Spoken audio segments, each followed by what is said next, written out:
ரெண்டாவது வந்து பிஜேபி கூட்டணி நமக்கு வேண்டாம், அது வந்து ப்ளஸ்ஸை விட மைனஸ் ரொம்ப அதிகமாக இருக்குது. நான் சொன்னது அதுதான். நமக்கு வந்து பிஜேபி கூட்டணியால் என்ன நீங்கள் கூடுதலாக உங்களுக்கு கிடைக்கும்னு நீங்கள் நினைக்கிறீங்களோ அதை விட ரொம்ப கூடுதலான வந்து பாதிப்பு நமக்கு ஏற்படும், அது வேண்டாம் அப்படின்னு சொன்னோம். அப்புறம் வந்து இந்த பிரிஞ்சு போனவங்களை பூரா சேர்த்துக்கிறேங்கன்னு சொன்னோம். இந்த 3 விஷயந்தான் நான் அடிக்கடி சொல்லிக்கிட்டே இருந்தது. அதை அவங்க கேட்கல. அப்புறம் இந்த எலெக்ஷனில் அதே மாதிரி 2024 எலெக்ஷன் நம்மளால் ஜெயிக்க முடியல. ஜெயிக்க முடியலன்னொன்னே வந்து ஒரு பேசிக் கான்செப்ட்னு ஒன்று இருக்குது.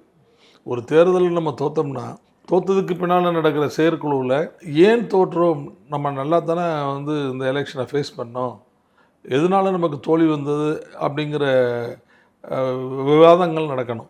அந்த மாதிரி விவாதங்கள் எதுவும் அங்கே அதெல்லாம் நடக்கலை.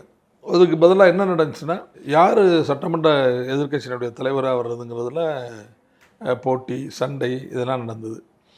அப்போ தான் நான் சொன்னேன், வந்து ஏற்கனவே நான் சொன்னேன், நீங்கள் கேட்கல, ஆளுங்கட்சியாக வர்றதும் போச்சு.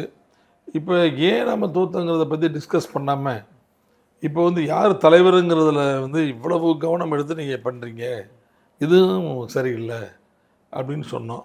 Ananya's Nana Nani Homes, a paradise for senior citizens.